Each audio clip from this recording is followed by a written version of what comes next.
Murindwa nagira ngo tukine mugashokore sentambara y'ekibina kurondera abandi bantu Akaruuru barukusigaho okwise ebendera y'ekibina.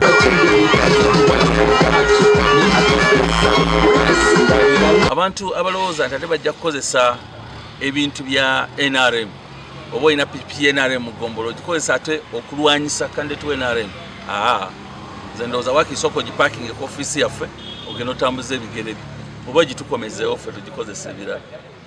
Naye tokozesa bidduka byaffe kulwanyisa ate NRM yakuwa. Obwe kampeyini ziri kugenda omu maisho besimbire batari bamwe na bamwe nibeyongyera kuraganisa ebi barikwija kukorera abanyakisoro okureetaho entunguuka.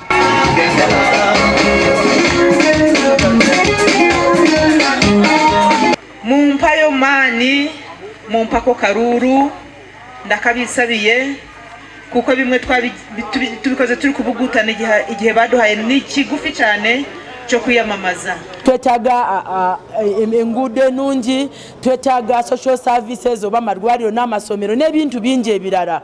Mbasaba mujje ffenna tukwataganire wamu, ekisooka tulabe nga abantu b'ekisoro bali wamu. Kuva kuri muko ukagira bikokora ukagira nteko na mabende bagiraga MP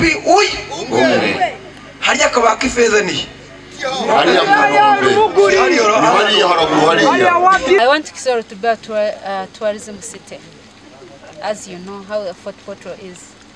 I want Kisoro to be a tourism city because Kisoro are having many things and Kisoro is earning much from tourism. I am going to concentrate on, I think, delivering quality education and making sure that our roads are well maintained and good, especially the tourism roads.